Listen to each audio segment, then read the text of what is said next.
ओम शांति। आज हम एक बड़े दिलचस्प विषय पर बात करने वाले हैं। एक ऐसा विचार जो हमें हमारी जानी पहचानी दुनिया से थोड़ा परे देखने को कहता है। मतलब ये तीन लोकों का कॉन्सेप्ट। हाँ बिल्कुल, ये एक ऐसी सोच है जो कहती है कि भाई जो दिख रहा है शायद सब कुछ उतना ही नहीं है। सही। और हमारे पास ये जो सामग्री है, तीन लोक, गहन तर्क और व्यवहारिक समझ, लगता है किसी बड़े आध्यात्मिक कोर्स का हिस्सा है। जी, तो आज कोशिश रहेगी कि इसके आधार पर समझें कि ये तीन लोग आखिर हैं क्या, इनके होने का क्या तर्क दिया गया है सोर्स में, और ये नज़रिया हमारे रोज़मर्रा के जीवन को, दुनिया को देखने के ढंग को कैसे बदल सकता है। और यहीं से वो बड़ा सवाल खड़ा होता है कि क्या रियलिटी सिर्फ उतनी ही है जितनी हमारी पांच इंद्रियां पकड़ पाती हैं, या सच में चेतना के अस्तित्व के कुछ और आयाम भी हैं। चलिए आज इसी पहेली को परत दर परत खोलने की कोशिश करते हैं। बिल्कुल। तो इस सामग्री में जैसा बताया गया है, अस्तित्व के तीन मुख्य लेवल या लोक हैं। पहला और सबसे सूक्ष्म है परम धाम। परम धाम, हाँ, इसे आत्माओं का और परमात्मा का, मतलब सुप्रीम सोल का असली हमेशा रहने वाला घर कहा गया है। आप सोचिए, एक ऐसी अवस्था जो बिल्कुल प्योर, शांत, निराकार रोशनी की है। अच्छा, मतलब एक तरह का ओरिजिन पॉइंट। हाँ, जहाँ से सब शुरू होता है। हाँ, कुछ ऐसा समझ सकते हैं। हाँ, चेतना का बेस। हाँ। फिर दूसरा लेवल आता है सूक्ष्म वतन। सूक्ष्म वतन, ओके।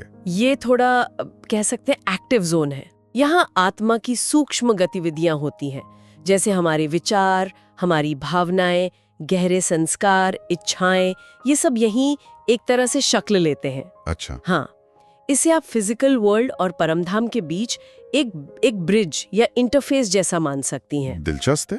मतलब विचारों और भावनाओं का भी अपना एक अलग डायमेंशन। और तीसरा लोक? तीसरा लोक तो हमारा ये भौतिक जगत है। हाँ, जिसे हम सब रोज एक्सपीरियंस करते हैं। हाँ। हमारा शरीर, ये टाइम जो बेहतर रहता है, स्पेस की लिमिट्स, कर्म करना, फिर उनका रिजल्ट भुगतना, ये सब इसी दायरे में है। सोर्स इसे एक स्टेज कहता है जहां आत्मा आकर अपना रोल प्ले करती है। ठीक है, मतलब मूल सोर्स, सूक्ष्म वतन यानी विचारों का क्षेत्र, और भौतिक जगत, कर्म का क्षेत्र। लेकिन सवाल उठता है, और ये बहुत लोग सोचते होंगे, कि भाई इस तीन लेवल स्ट्रक्चर की जरूरत ही क्या है? क्या सिर्फ फिजिकल वर्ल्ड को ही सच मान लेने से काम नहीं चलता? हाँ, ये बहुत वाजिब सवाल है, और सोर्स इसके लिए एक लॉजिकल जवाब देने की कोशिश करता है। वो कहता है कि अगर सिर्फ फिजिकल वर्ल्ड ही सब कुछ होता तो कुछ चीजें एक्सप्लेन करनी बहुत मुश्किल हो जाती। जैसे कि हमारी अपनी चेतना, ये जो मैं हूं का एहसास है, ये हमें शरीर से कुछ अलग सा, कुछ परमानेंट सा महसूस होता है ना? हाँ, होता तो है। या फिर इंट्यूशन, वो अचानक से जो सही विचार आ जाता है, या ध्यान में जो गहरे अनुभव होते हैं। और कुछ लोगों को तो मरने के बाद भी मैं बना रहूंगा, ऐसी एक स्ट्रॉन्ग फीलिंग होती है अंदर। तो इन सबको सिर्फ फिजिकल लॉ से कैसे समझाएंगे? बात तो सही है। चेतना तो खुद में ही एक बड़ी मिस्ट्री है जिसे साइंस भी पूरी तरह समझ नहीं पाया है। तो क्या ये तीनों लोग मिलकर इस पहेली को सुलझाते? सोर्स का तर्क यही है कि ये तीनों मिलकर एक पूरी सिस्टम बनाते हैं। अकेला भौतिक जगत अधूरा है, वो बस हार्डवेयर जैसा है। अच्छा। सूक्ष्म वतन उसका ऑपरेटिंग सिस्टम है जो विचारों, भावनाओं को चलाता है। और परम धाम वो कोर प्रोग्रामिंग है जहां से चेतना की एनर्जी आती है। जैसे कंप्यूटर चलाने के लिए हार्डवेयर, ओएस, सॉफ्टवेयर सब चाहिए, वैसे ही अस्तित्व को समझने के लिए ये तीनों लेवल जरूरी हैं। ये मिलकर एक पूरी तस्वीर बनाते हैं, ऐसा इस सामग्री का मानना है। ये कंप्यूटर वाली मिसाल काफी अच्छी है, समझने में मदद करती है। अच्छा, तो परम धाम पर थोड़ा और बात करते हैं। सोर्स इसके होने के लिए क्या ठोस लॉजिकल बेसिस देता है? पहला तर्क तो चेतना के नेचर पर ही बेस्ड है। हम सब महसूस करते हैं कि हमारी अवेयरनेस, हमारा मैंपना, शरीर के बदलने, बूढ़े होने, बीमार होने पर भी वो एहसास बना रहता है। वो शरीर की कोशिकाओं से इंडिपेंडेंट महसूस होता है। अगर चेतना सिर्फ ब्रेन की केमिकल एक्टिविटी होती तो शरीर खत्म होने पर उसे पूरी तरह खत्म हो जाना चाहिए। पर हमारा अंदरूनी अनुभव इशारा करता है कि शायद चेतना शरीर के बाद भी रह सकती है। तो अगर चेतना शरीर से अलग है तो फिर वो आती कहां से? उसका कोई ठिकाना तो होना चाहिए। एग्जैक्टली। यहीं पर परम धाम का कॉन्सेप्ट लॉजिकली फिट होता है। अगर चेतना फिजिकल बॉडी पर डिपेंडेंट नहीं है तो उसका कोई ओरिजिनल स्टेबल स्टेट या सोर्स होना चाहिए। अच्छा। इसी अवस्था को परम धाम कहा गया है, जहां आत्मा अपने असली शांत प्रकाश वाले रूप में रहती है। ये एक लॉजिकल निष्कर्ष है अगर हम चेतना की इंडिपेंडेंस को मानते हैं। इसे समझाने के लिए कोई और मिसाल दी है सोर्स ने? हाँ, बिजली के सोर्स की मिसाल दी है। जैसे हम घर में बिजली इस्तेमाल करते हैं, लाइट जलाते हैं, पंखा चलाते हैं, पर हम ये नहीं सोचते कि ये बिजली आ कहाँ से रही है, किस पावर प्लांट से। वो सोर्स दिखता नहीं है, पर उसके बिना कुछ चलेगा नहीं। सही बात है। इसी तरह परमधाम को आत्माओं की चेतना, एनर्जी का मूल सोर्स माना गया है, जहां से वो इस दुनिया में अपना पार्ट प्ले करने आती हैं। ये तर्क सोचने पर मजबूर करता है वाकई। अब आते हैं सूक्ष्म वतन पर। ये जो बीच की कड़ी है, ये इंटरफेस, ये काम कैसे करता है? विचारों और भावनाओं का ये आयाम हमारी दुनिया पर असर कैसे डालता है? सूक्ष्म वतन वो बीच का जोन है जहां निराकार विचार और भावनाएं एक तरह से प्रोसेस होती हैं फिजिकल रूप लेने से पहले। क्या हम अपनी रोजमर्रा की जिंदगी में इस सूक्ष्म वतन को महसूस कर सकते हैं? सोर्स कहता है हाँ बिल्कुल। जैसे जब हमें कोई क्रिएटिव आइडिया अचानक से आता है, या किसी प्रॉब्लम का सल्यूशन सपने में या मेडिटेशन में मिल जाता है, या कभी किसी इंसान के लिए बिना किसी वजह के बहुत स्ट्रॉन्ग फीलिंग आती है। हाँ, होता है ऐसा। तो ये सब सूक्ष्म वतन की एक्टिविटी के इशारे हो सकते हैं। ये वो अदृश्य पुल है जो हमारी अंदर की दुनिया को बाहर की दुनिया से जोड़ता है। और फिर तीसरा लेवल, भौतिक जगत, जिसे कर्म का मंच कहा। ये तो खैर हमारी जानी पहचानी दुनिया है। हाँ, ये वो ठोस जमीन है जहाँ सब कुछ साफ साफ होता दिखता है। यहाँ हम कर्म करते हैं, मतलब एक्शन लेते हैं, और फिर हमें उनके रिजल्ट मिलते हैं, अच्छे या बुरे। यहाँ टाइम और स्पेस के नियम लागू होते हैं। कॉज एंड इफेक्ट का सिद्धांत यहाँ पूरी तरह एक्टिव है। ये वो जगह है जहाँ आत्मा अपने सीखे हुए सबक को प्रैक्टिस में लाती है और नए अनुभव लेती है। इसे थिएटर के स्टेज वाली उपमा से भी समझाया गया है ना? बिल्कुल। जैसे थिएटर के स्टेज पर एक्टर्स आते हैं, अपना अपना रोल प्ले करते हैं, स्क्रिप्ट के हिसाब से चलते हैं और उनके एक्ट का ऑडियंस पर असर पड़ता है। वैसे ही ये दुनिया एक स्टेज है जहां आत्माएं अलग अलग शरीर के कॉस्ट्यूम्स पहनकर अपना अपना पार्ट प्ले करती हैं। और यहाँ जो हम करते हैं उसका असर सिर्फ हम पर नहीं, दूसरों पर भी पड़ता है। हाँ, और पूरे नाटक पर भी। स्रोत में कुछ ऐसी मिसालों का भी जिक्र है जो थोड़ी साइंटिफिक या लॉजिकल मॉडल जैसी लगती हैं। क्या इन आध्यात्मिक विचारों को ऐसे मॉडल से जोड़ने की कोशिश की गई है? हाँ, सोर्स कुछ इंटरेस्टिंग उपमाएं देता है। जैसे एक है एनर्जी सेंट्रिक व्यू। अब देखो, मॉडर्न फिजिक्स भी मानती है कि मैटर एनर्जी का ही एक कंडेंस्ड फॉर्म है, E=mc²। हाँ बिल्कुल। तो अगर हम चेतना को भी एनर्जी या इंफॉर्मेशन का एक बहुत ही सटल फॉर्म माने, तो ये लॉजिकल लगता है कि उसका भी कोई सोर्स या फील्ड होना चाहिए। इस नजरिए से परम धाम का कॉन्सेप्ट, यानी चेतना का एक मूल एनर्जी सोर्स, उतना अजीब नहीं लगता। ये सोचने का एक अलग तरीका है। और कौन सी उपमाएं हैं? एक सिग्नल और रिसीवर की उपमा है। सोचिए, रेडियो वेव्स तो हर जगह है, पर उन्हें सुनने के लिए एक रिसीवर चाहिए जिसे सही फ्रीक्वेंसी पर ट्यून करना पड़ता है। इसी तरह सॉस कहता है कि परमात्मा का ध्यान या गाइडेंस एक सिग्नल जैसा है। आत्मा एक रिसीवर है, लेकिन उसे सही तरह से ट्यून करने के लिए, मतलब उस ज्ञान को पकड़ने के लिए, मन बुद्धि की एकाग्रता और प्योरिटी की जरूरत होती है। और वो सॉफ्टवेयर हार्डवेयर वाली बात भी फिट होती है यहाँ। हाँ, वो मिसाल काफी काम की है। फिजिकल वर्ल्ड हमारा हार्डवेयर है। सूक्ष्म वतन यानी मन बुद्धि संस्कार, ये हमारा ऑपरेटिंग सिस्टम और ड्राइवर्स हैं जो हार्डवेयर को चलाते हैं और बाहर के इनपुट को प्रोसेस करते हैं। और परमधाम? परमधाम वो गहरा सोर्स कोड है, वो ओरिजिनल सॉफ्टवेयर लाइब्रेरी जहां आत्मा का असली स्वरूप और उसकी क्षमताएं स्टोर्ड हैं। सोर्स का मानना है कि ये मॉडल हमें मेडिटेशन के अनुभवों को, कभी-कभी होने वाले स्पिरिचुअल रेवलेशंस को और जिंदगी के इस साइक्लिकल ड्रामा को एक लॉजिकल फ्रेमवर्क में समझने में मदद करता है। ये वाकई दिलचस्प है कि कैसे इन आध्यात्मिक विचारों को लॉजिकल मॉडल से जोड़ने की कोशिश की गई है। अब एक और गहरा सवाल, परम धाम में आत्माएं रहती कैसे हैं? अगर वो टाइम और स्पेस से परे है तो वहां रहना कैसा होता होगा? देखिए, सोर्स के हिसाब से परम धाम में मूवमेंट या एक्शन वैसा नहीं होता जैसा हम यहाँ फिजिकल वर्ल्ड में समझते हैं। वहाँ स्टेट यानी अवस्था ज्यादा महत्वपूर्ण है। आत्माएं अपनी मूल शांत प्रकाशमय बिंदु रूप अवस्था में स्टेबल रहती हैं। बिंदु रूप मतलब? हाँ, जैसे एक पॉइंट ऑफ लाइट।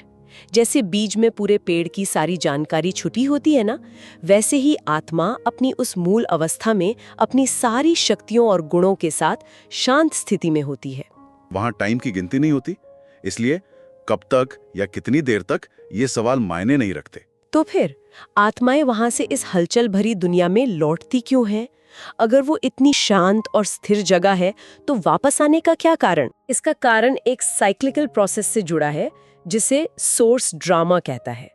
आत्माएं इस फिजिकल वर्ल्ड में एक्सपीरियंस लेने आती हैं। जब वो शरीर लेती हैं तो अनुभव लेती हैं, कर्म करती हैं और इस प्रोसेस में कभी-कभी अपनी ओरिजिनल प्योरिटी से दूर हो जाती हैं। तो परमधाम लौटना एक तरह से अपनी बैटरी रिचार्ज करने जैसा है, अपनी ओरिजिनल मेमोरी को रिफ्रेश करने जैसा और अगले साइकिल के लिए तैयार होने जैसा। मतलब ये साइकिल का एक जरूरी हिस्सा है। हाँ, अनुभव लेना और फिर अपनी मूल स्थिति में लौटकर प्योर होना। इसका हमारी रोजमर्रा की जिंदगी से क्या कनेक्शन है? क्या हम यहाँ रहते हुए भी उस परमधाम की शांति को महसूस कर सकते हैं? सोर्स का मानना है कि हाँ, कर सकते हैं। जब हम बहुत गहरे ध्यान में जाते हैं या कभी-कभी बिना किसी बाहरी वजह के अचानक बहुत गहरी शांति या खुशी महसूस करते हैं। होता है कभी-कभी। तो वो शायद हमारी आत्मा की परमधाम की मेमोरी का ही एक रिफ्लेक्शन है। ध्यान और स्पिरिचुअल प्रैक्टिस के जरिए हम उस अंदरूनी शांति और अपने असली स्वरूप से फिर से कनेक्ट हो सकते हैं। और यहीं से वो दुनिया को एक स्टेज या ड्रामा की तरह देखने का आइडिया जुड़ता है। सोर्स कहता है कि ये दुनिया 5000 साल के एक साइकिल में चलती है। इसका क्या मतलब है? क्या सब कुछ प्री डिटर्न है? सोर्स इस दुनिया की जर्नी को एक बहुत बड़े नाटक की तरह देखता है, जो एक फिक्स टाइम पीरियड यानी 5000 साल में बार बार रिपीट होता है। जैसे नाटक में सीन बदलते हैं, कैरेक्टर आते जाते हैं, पर कहानी का बेसिक स्ट्रक्चर वही रहता है। वैसे ही इस वर्ल्ड ड्रामा में भी युग बदलते हैं, सिविलाइजेशंस बनती बिगड़ती हैं, आत्माएं अलग अलग रोल प्ले करती हैं, लेकिन एक बड़ा पैटर्न रिपीट होता है। शेक्सपियर ने भी कहा था, सारी दुनिया एक रंगमंच है। सोर्स भी कुछ वैसा ही कह रहा है। तो क्या इसका मतलब यह है कि हमारी कोई मर्जी नहीं चलती? क्या हम सिर्फ पपेट्स हैं? नहीं, सोर्स इसे पूरी तरह से फेटलिस्टिक नहीं मानता। ऐसा नहीं है कि हमारे पास कर्म करने की आजादी नहीं है। साइकिल का बड़ा फ्रेमवर्क और मेन इवेंट्स रिपीट होते हैं, लेकिन उस फ्रेमवर्क के अंदर हर आत्मा अपने कर्म करने के लिए फ्री है और जिम्मेदार भी। अच्छा, तो फ्री विल भी है? हाँ, हमारा रोल चाहे जो भी हो उसे अच्छे से निभाना, यानी अपने कर्मों को और अपनी चेतना की क्वालिटी को अच्छा रखना, ये हमारे हाथ में है। हम एक्टर्स हैं और अच्छा एक्ट करना हमारी जिम्मेदारी है। तो इस ड्रामा का आखिर मकसद क्या है? क्यों चल रहा है ये सब? इस ड्रामा का मेन पर्पस आत्माओं का स्पिरिचुअल डेवलपमेंट और प्यूरिफिकेशन है। अलग अलग रोल प्ले करते हुए, सुख दुख के अनुभव लेते हुए आत्माएं सीखती हैं, अपने संस्कारों को प्योर करती हैं और आखिर में अपनी ओरिजिनल प्योर स्टेट को फिर से पाने की तरफ बढ़ती हैं। ये एक लर्निंग और मैच्योर होने की जर्नी है। इस विशाल ड्रामा में फिर परमात्मा की यानी गॉड की क्या भूमिका है?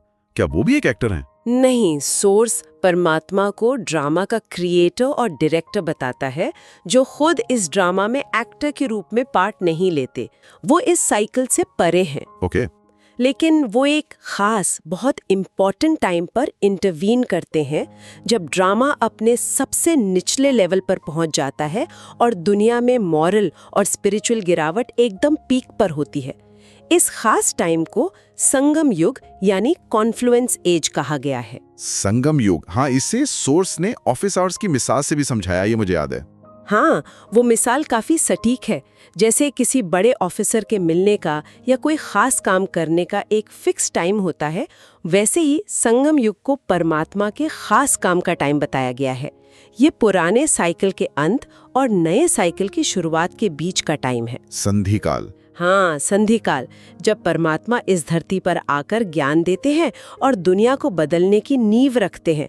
ये एक छोटा लेकिन बहुत ही महत्वपूर्ण पीरियड है। लेकिन अगर परमात्मा निराकार हैं जैसा सोर्स बताता है, तो इस फिजिकल वर्ल्ड में काम कैसे करते हैं? उन्हें किसी मीडियम की जरूरत क्यों पड़ती है? ये बहुत लॉजिकल सवाल है, क्योंकि परमात्मा निराकार ज्योति बिंदु स्वरूप है। वो सीधे फिजिकल सेंसेस से एक्सपीरियंस नहीं किए जा सकते और ना ही वो फिजिकल बॉडी की तरह कर्म कर सकते हैं। इसलिए सोर्स के अनुसार उन्हें अपना ज्ञान और शक्ति इस दुनिया तक पहुंचाने के लिए एक ह्यूमन मीडियम की जरूरत होती है। इस सामग्री में ब्रह्मा को ऐसे ही एक मीडियम के रूप में बताया गया है जिनके द्वारा परमात्मा अपना मैसेज देते हैं। इसके लिए भी कोई मिसाल है? हाँ, कई हैं।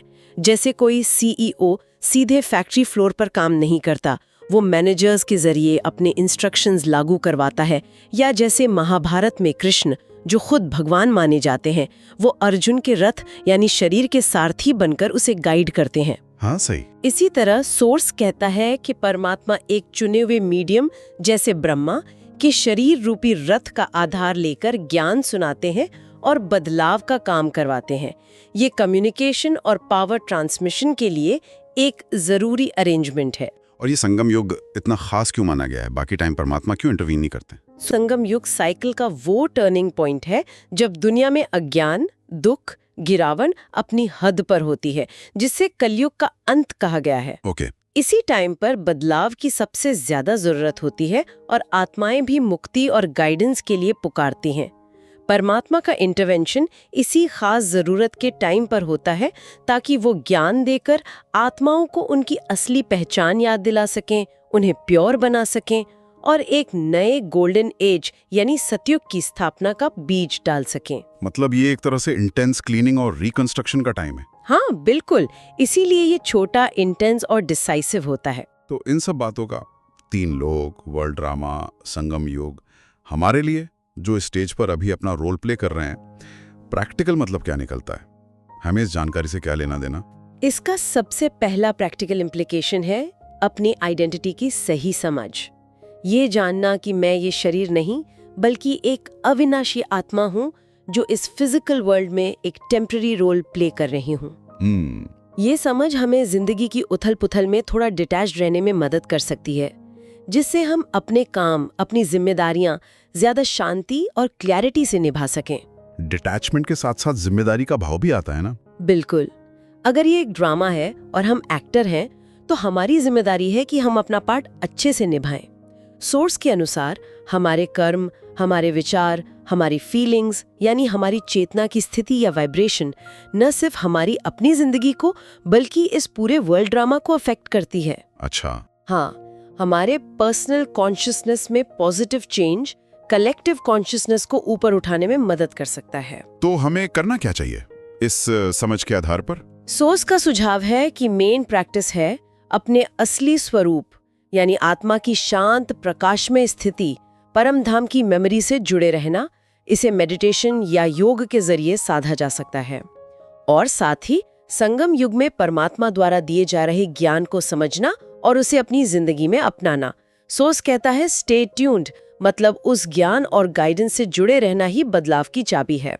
तो आज हमने 3 लोकों के इस थोड़े मुश्किल लेकिन बहुत ही आकर्षक विचार पर काफी गहराई से बात की।